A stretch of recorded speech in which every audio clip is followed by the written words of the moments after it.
All right, it's me, Bob Harris, doing the Week 4 injury preview, review, update, overview thing we like to do on Saturdays. Get you up to speed on all the injury situations of interest to fantasy owners. Kind of set the plate for Sunday morning, what inactives you need to watch. We'll do them in chronological order so that you get a better understanding of what your options you need to have in place for some of these questionable guys. We'll start out with Green Bay, the Packers hosting the Bills. On Green Bay's side, Aaron Rodgers listed as questionable again this week. Expect him to play as usual. He did practice Saturday and also got in limited practice Thursday. Hadn't done that in the weeks leading up to in the two previous weeks that he played with his injury. So a good sign that he was on the field a little early this week. Randall Cobb, not so good. Got hurt on Thursday, added the injury report as questionable, did not practice today, Saturday. So that's a concern. You're going to want to watch that closely. And as always, watch all these guys on the main page of the site as the inactives are announced in the 90 minutes leading up to the kickoffs.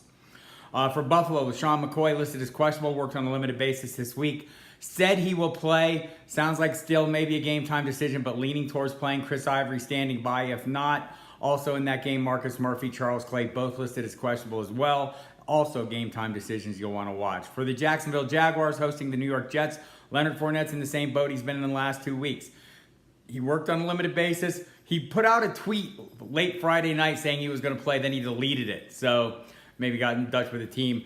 It sounds like a wait-and-see thing for him. You're going to want to definitely verify his status. TJ Yeldon taken off the injury report on Friday. He'd been limited with an ankle issue, so that's one you're going to have to watch right up through kickoff. For the Houston Texans taking on the Indianapolis Colts in Indianapolis, DeAndre Hopkins listed as questionable with thumb, ankle, and hamstring. It's a long list, but it doesn't include the knee.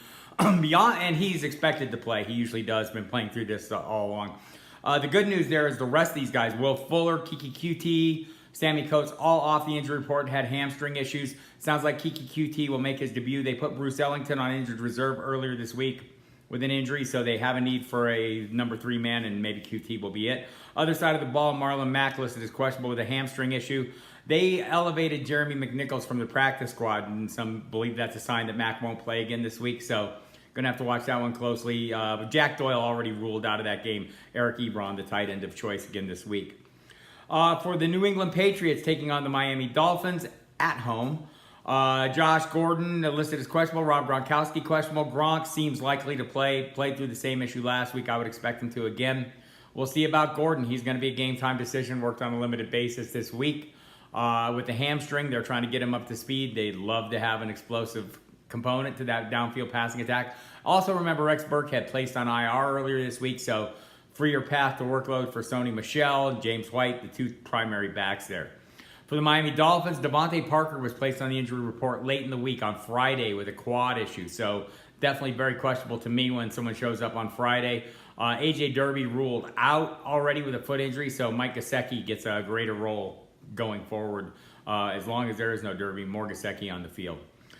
For the Atlanta Falcons, Devonta Freeman ruled out again this week. He was on the field on a limited basis. Sounds like he's getting closer, but not quite there. Julio Jones removed from the injury report on Friday. He was limited by the same calf he played through last week. Other side of the football, Joe Mixon also ruled out. Sounds like he's getting closer. He's running and cutting and maybe a week away, it seems like to me, both those guys, Devonta Freeman and Joe Mixon. For the Detroit Lions, at Dallas, Golden Tate, a late addition to the injury report. On Friday with a hip issue, the locals believe he's going to play, but always tricky when someone comes up with an injury late in the week. Other side of the ball, Cole Beasley listed as questionable with an ankle injury. He played through that last week. Again, watch the inactive announcements in the 90 minutes leading up to kickoffs for both those. And if you hadn't noticed, I get early stuff. Like when stuff comes out late Saturday night, early Sunday morning, I'm posting that. The initial looks, the early reports, I call them. So watch for those as well. But we'll definitely have the final status of all these guys 90 minutes before kickoff. For the Philadelphia Eagles at Tennessee, Corey Clement listed as questionable with a quad. Alshon Jeffrey questionable with shoulder and illness, and that may be the bigger deal. I'll talk about that. Darren Sproles ruled out. Jay Ajayi will start and play. He's off the injury report, but he's playing with a fractured transverse process, which is a tiny little bone in your spine. It can be painful, but guys have played with this before. Derek Carr most recently missed one game with this last year and played, then returned to play. So Alshon Jeffrey cleared for the shoulder that's been holding him out up to this point. He had the surgery in February. Got on the field, worked fully on Wednesday, then got a virus. Talked to Dave Spadaro from PhiladelphiaEagles.com on the Football Diehards on SiriusXM Fantasy last night, and he thinks they're going to have him in the facility today, trying to sweat the virus out of him, as it were. So he seems really up in the air. It'd be great to have him back, but I don't know if fantasy owners can count on him. Beyond that, everyone else is taken off the injury report. Jordan Matthews was on it. He was taken off as well. For the Tennessee Titans, Rashard Matthews, not hurt. Well, his feelings might be hurt. He asked for his release, and they granted it. Says he was unhappy with his playing time or the amount of playing time and targets, and they just signed him to a new deal and paid him up, but he was not happy with his role, so he moves on. Marcus Mariota, taken off the injury report on Friday, had the elbow injury. Blaine Gabbert, still in the concussion protocol, seems unlikely to play, so it's all on Marcus Mariota. And remember, they've been running the ball heavily. I haven't been challenging teams downfield, and I don't know if that's going to change in this one. For the Chicago Bears, Anthony Miller's out. He has a separated shoulder. Not sure how long he'll be out, but Matt Nagy did say this week he did not think the injury would require surgery. Late afternoon kickoffs. Doug Baldwin time. Sounds like Baldwin's back. He's officially listed as questionable, but Pete Carroll said he will play. And the expectation is he will, but you'll have to watch that one. Chris Carson also turned up as questionable on the injury report this week with a hip issue. Nobody locally seems to be too worried about his availability, but with Rashad Penny there, it's got to be a little concerned if you're a Carson owner that he's going into a game hurt if he does play. CJ Prosise listed as doubtful with an abdomen issue.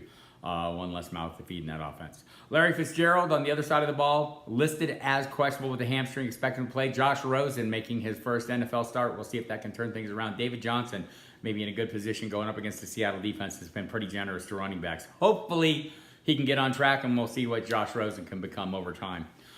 Keenan Allen listed as questionable for the against San Francisco.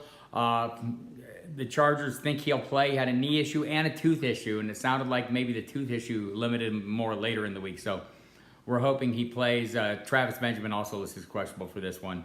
Same foot issue that's kept him out the last couple games. For San Francisco, Matt Breida and Alfred Morris, both game time decisions, both listed as questionable. Sounds like this will go right up to, the 90 minutes before kickoff. I'll have that on the main page of the site, but since it's a late afternoon kickoff, make sure you have options available to you in other games, whether it's the Seattle, Arizona, whatever it is, have some options. Maybe even Sunday night, the Baltimore, Pittsburgh, or Monday night, the Denver, Kansas City.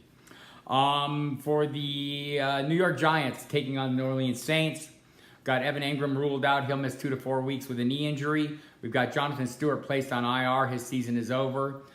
Cody Latimer ruled out for this week, so none of those guys will be there this week for the Giants, but the frontline guys that you'll be working with, not named Evan Engram, are available. Sunday night game, Hayden Hurst looks like he could return this week. Seems like he's heading in the right direction, worked on a limited basis. The medical staff's going to have final clearance. I don't know if you need to push him in the lineup. If you're a Mark Andrews, been cashing in on his productivity and the Ravens' overall productivity in the red zone, maybe you want to dial that back a little bit, although it is a great matchup, great game. Both sides should score plenty of points. For Monday night, Jake Butt tore his ACL in practice again. Non-contact injury during a walkthrough. That's his third torn ACL in, I think, in almost as many years. Bad news for him. So there we have it. That's the injury rundown. Again, keep your eye on the main page, the headline news section, the late breaking update section. I'll have more on all these guys as it comes up overnight and early in the morning, and especially in the 90 minutes leading up to each set of kickoffs. So check back at the site. Also, tons of other content on the site. Audio, video, columns from myself, Emil Kadlik, Armando Marsal, Brad Cruz, Justin Lanero, John Laub, the whole group. Jen Ryan's Excel sheet, download that and get in on that. Bobby Gomez's picks, DFS picks, everything is there for you waiting. And again, Sunday morning, tune in and check the pregame video show with Armando and Bobby. Listen to SiriusXM Fantasy for myself, and Jeff Mans will be on the pregame talking about all these things. If you're watching Saturday night, and Mike Dempsey and myself will be on SiriusXM NFL radio, so catch that from 8 to 11, and during the week, catch the Football Diehard Show on SiriusXM Fantasy every day from 6 to 8 p.m. That's it for now. Good luck this week. Have great success, and watch your injury reports.